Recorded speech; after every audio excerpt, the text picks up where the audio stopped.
Hello everyone, welcome to my channel. आज की video में मैं एक कमेंट शेयर करने वाली हूँ आपसे। बहुत से कमेंट्स मुझे लगातार आ रहे हैं कि मैडम हमें 3 दवाइयाँ जो आपने बताई हैं यूनानी मेडिसिन वो नहीं मिल रही हैं। जिनके बारे में मैं आपसे शेयर करना चाहती हूँ उनका नाम है नामदेव धनावडे। मुझे नहीं पता वो कहाँ रहते हैं, लेकिन उन्होंने ऑनलाइन परचेस की है मेडिसिन और 3 में से 2 ही उन्हें मिली थी। तो उन्होंने मुझे लगभग 3 से 4 बार मुझे कमेंट करके बताया कि मैम मुझे रिलीफ आ गया है। और अभी उन्होंने फिर रिसेंटली एक कमेंट किया मुझे कि मैम मैंने 2 ही मेडिसिन मुझे मिली थी, एक है दरकुनिसा और दूसरी हब्बे अजरा की। तो सिर्फ 2 मेडिसिन मिली थी उन्हें और उन्होंने वही लेनी स्टार्ट कर दी, और वो भी उन्हें ऑनलाइन उन्होंने परचेस की है। तो जिन लोगों को नहीं मिल रही है, मैं वो ऑनलाइन जो उन्होंने परचेस जहाँ से की है मैं वो भी आपको शेयर करने वाली हूँ, तो आप वहाँ से देख लें और अगर आपको मिलती है तो आप ज़रूर ले सकते हैं। तो दरकुन्निसा इन्होंने अमेज़ॉन से ख़रीदी है, शायद अमेज़ॉन को इन्होंने अमेजिंग कर दिया है, ऑनलाइन लिया है। और दूसरी मेडिसिन जो है वो हेल्थ मग ऑनलाइन ऐप है कोई, उससे इन्होंने हब्बे अजरा की लिया है। अच्छा, अगर 3 नहीं मिल रही हैं तो आप 2 भी ले सकते हैं। देखिए मैंने तो 3 ली थी, लेकिन अगर किसी को 2 से फ़ायदा हो रहा है और वो शेयर कर रहा है, बता रहे हैं आपको कि भाई मुझे आराम आ गया है, तो आप लोग क्यों नहीं कर सकते, है ना। तो आप टेंशन लेके बैठने से बेहतर है कि आप करके देखें।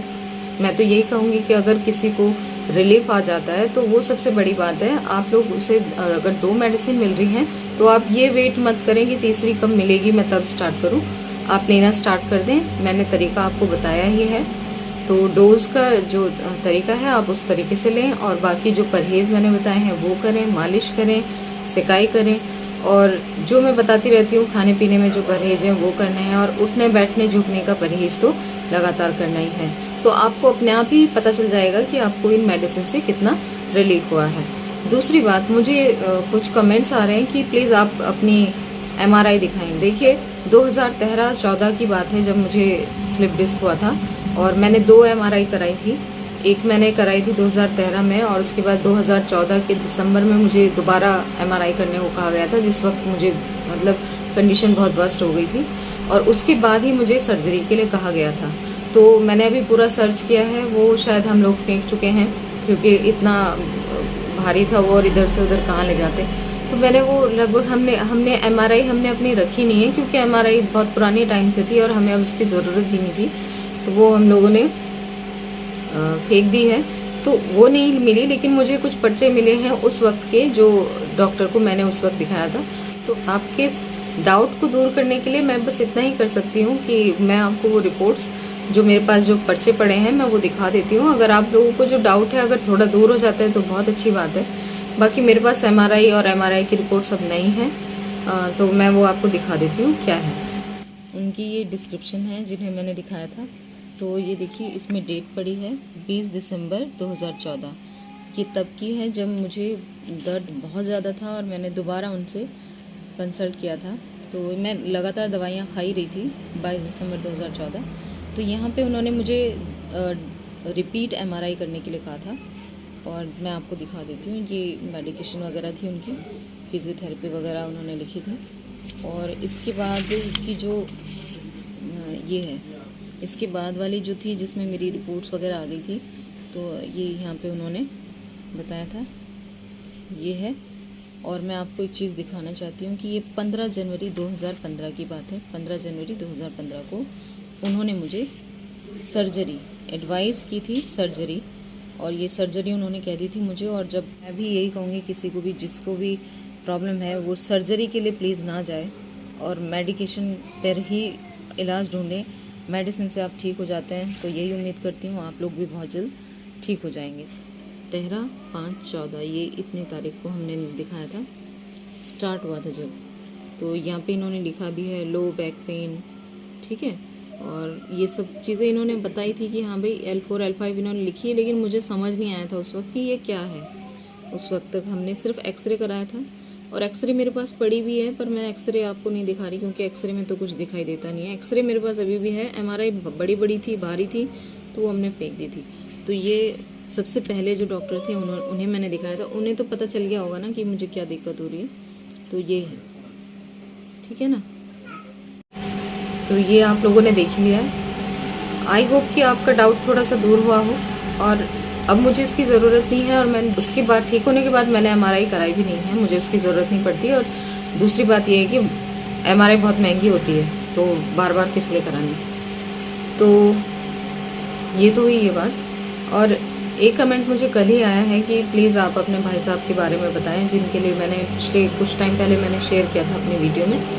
उन्हें दर्द आया था और वो बहुत परेशान हो गए थे, तो बेड में भी चले गए थे, वो लेटे रहते थे। और आपको पता है कि इस वक्त टेंशन बहुत होती है, तो उन्होंने कैसे रिकवर किया है मैं उन्हीं से पूरा पूछूंगी, और पूछ के ही मैं आपसे शेयर करूंगी। वो बिल्कुल ठीक है, इस वक्त अपनी जॉब कर रहे हैं, अपना सब कुछ काम कर रहे हैं। तो मैं एक चीज़ और कहना चाहती हूँ कि अभी मेरी परसों ही एक भैया से बात हुई है, तो मैं ये कहना चाहती हूँ वो बहुत स्ट्रेस में है। एक नहीं बल्कि मैंने 2-3 जनों से बात की है, और वो खासकर जो लड़के हैं वो बहुत डिप्रेशन में है इस वक्त, बहुत ज़्यादा परेशानी में है कि आप लोग समझ ही सकते हैं कि अगर कोई रोने लगता है तो मुझे पता है, मुझे अपनी कंडीशन याद आ जाती है कि मैं भी उसी स्टेज में थी। जब मैं स्टेज में थी और मैं भी रो रही थी, मुझे और कुछ समझ नहीं आ रहा था। तो देखिए, मेरी फैमिली मुझे सपोर्ट करने के लिए थी, और मैं आपसे भी यही कहूँगी, आपकी फैमिली वालों से भी कहूँगी कि आपको सपोर्ट करें इस वक्त।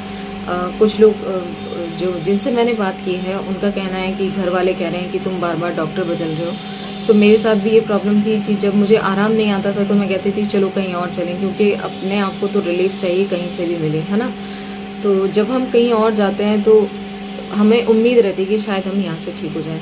तो प्लीज़ रोके मत, ऐसे मत करें कि नहीं इसी खाते रहो, यही मेडिसिन से ठीक हो जाओगे।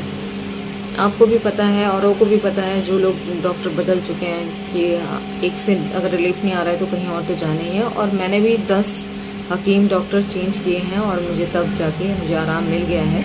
लेकिन आराम मिल जाता है ये कंफर्म है, क्योंकि मेरे साथ इतने सारे लोग मुझे मिले हैं, किसी को तो सिर्फ एक्सरसाइज से ही आराम हो गया, और कुछ लोग ऐसे थे कि जिन्हें फिजियोथेरेपी से आराम आ गया, किसी को जैसे चटकाने मटकाने वाले होते हैं उसी से वो बिल्कुल ठीक हो गए। ठीक है, तो ऐसा नहीं है कि आप मतलब ये सोच के बैठ जाएं कि मेरे साथ अब क्या हो गया है, ये ज़िंदगी मेरी बर्बाद हो गई, ये सोचने की ज़रूरत बिल्कुल नहीं है। आप बिल्कुल ठीक हो जाएंगे, आपकी लाइफ फिर से नॉर्मल हो जाएगी। बस आप अपने दिमाग को काम रखें। आपका दिमाग इस वक्त सबसे बड़ा डॉक्टर आपका दिमाग ही है। आप अपने दिमाग को ये यकीन दिलाएं कि ये मैकेनिकल प्रॉब्लम है, ये कोई बीमारी बिल्कुल नहीं है। इसलिए जब आप लेटे रहते हो तो जो डिस्क है जो बाहर आई है वो धीरे धीरे अंदर चली जाती है जब आप सीधे लेटते हो, इसीलिए सीधे लेटने के लिए बोला जाता है। तो आप लोग इस चीज़ को समझेंगे तो आपको बहुत जल्द इसमें रिलीफ मिलेगा। आप ये मत सोचें कि अरे मेरा वो काम छूट गया है, अरे मेरा ये काम रह जाएगा अगर मैं ये नहीं करूँगा। लेकिन आपको ये समझना पड़ेगा कि आपकी अभी की जो कंडीशन है वो आपको आराम करने के लिए कह रही है। आपको लेटना है और बहुत ज़्यादा हिलना डुलना नहीं है, बहुत ज़्यादा इधर उधर भागना नहीं है। आप जितना रिलैक्स रहेंगे, आप मेडिसिन ले रहे हैं तो आपको उस चीज़ का बेनिफिट मिलेगा। तो इस वक्त ये सोच के स्ट्रेस मत लें कि मेरा ये छूट रहा है काम, मेरा वो छूट रहा है। मुझे पता है सब कुछ छूट जाता है। मेरी उस वक्त प्रिपरेशन चल रही थी, गवर्नमेंट जॉब की मैं तैयारी कर रही थी जिस वक्त मुझे स्लिप डिस्क हुआ था। तो मेरी पूरी मतलब तैयारी थी और बीएड किया था मैंने, तो मुझे लग रहा था कि बस अब तो जॉब लगने वाली है। तो नहीं होता है कभी कभी अपने नसीब में। तो इसका मतलब ये थोड़ा ही कि ज़िंदगी ख़त्म होगी, ज़िंदगी चल रही है और हम सबकी आपको पता है कि जो भी करने वाला है वो ऊपर वाला ही करता है। तो अपने रब पे, अपने ईश्वर पे, अपने खुदा पे यकीन रखें। वक्त लगेगा लेकिन आप इस सिचुएशन से बाहर आ जाएंगे। और अपने दिमाग को इस वक्त ठंडा रखें, उसे यकीन दिलाएं कि आप ठीक है, कुछ नहीं हुआ है, बस थोड़ी सी परेशानी है वो जो वक्त के साथ ठीक हो जाएगी। तो आई होप कि आपको ये वीडियो अच्छी लगे, और वीडियो अच्छी लगे तो लाइक ज़रूर करें। मेरा काम मोटिवेशन का है, मैं मोटिवेट कर रही हूँ ताकि जिस कंडीशन में मैं थी और मुझे मोटिवेशन करने वाला कोई मिला नहीं है, तो मैं तो बस यही कोशिश कर रही हूँ कि आप लोग इस चीज़ से यकीन रखें। और अगर मेडिसिन आपको मिल जाती है तो ज़रूर लें। अच्छा, एक चीज़ और है, मेरी एक सब्सक्राइबर हैं, लखनऊ की हैं वो, और उनसे मेरी बात हुई है। तो जब मैंने उनसे बात की तो उन्होंने मुझे बता दिया कि लखनऊ में ये मेडिसिन उन्हें आराम से मिल गई हैं, तीनों मेडिसिन। तो जिन लोगों को ये मेडिसिन मिलने में दिक्कत हो रही है और वो आसपास के इलाके के हैं लखनऊ के, तो वो वहाँ से परचेस कर सकते हैं। पंसारी की जो हकीमों की जो दुकानें हैं वहाँ से ये ईजिली उन्हें मिल गई हैं, तीनों मेडिसिन मिल गई हैं, ठीक है। तो आप लोग वहाँ से ले सकते हैं जिन्हें नहीं मिल रही है। और एक चीज़ और कि अगर आप किसी हकीम के पास या किसी भी डॉक्टर मतलब थेरेपी वाले के पास किसी के पास भी जाते हैं जो आपको डेली का चार्ज कर रहे हैं ज़्यादा, तो मैं ये कहूँगी कि आप प्लीज़ मत जाएं, आप रुक जाएं, क्योंकि पैसा ज़्यादा खर्च करके ज़रूरी नहीं है कि आपको रिलीफ आएगा। और आपको पता है जहाँ पैसे के पीछे दुनिया पड़ गई है वहाँ उन्हें किसी से मरीज से मतलब नहीं है। तो आप लोग जहाँ ज़्यादा खर्चा हो रहा है वहाँ मत जाएं, और आपको जो मेडिसिन मैंने बताई है आप वो लेते रहें, या आपको जो मेडिसिन से आराम आ रहा है वो आप कंटिन्यू रखें, और अपने जो डेली रूटीन है उसे मेंटेन करें, खाने पीने की चीज़ों को मेंटेन करें, और आप इस सिचुएशन से बाहर आ जाएंगे। कोई कहेगा ना आपको कि ये कर लो वो कर लो, इतने पैसे लगेंगे, 1200 रुपये चार्ज कर रहे हैं, कोई कुछ भी ले रहा है, तो प्लीज़ मत करें ऐसा, पैसे ज़ाया मत करें, और इसी से आप ठीक हो जाएंगे, यकीन रखें, और आप मेडिसिन लेते रहें। तो बस आज के लिए इतना ही। आई होप आपको आज की वीडियो अच्छी लगी होगी, और वीडियो अच्छी लगी तो लाइक करें, शेयर करें, और चैनल पर नए हैं तो प्लीज़ सब्सक्राइब कर लें। मिलते हैं नेक्स्ट वीडियो में।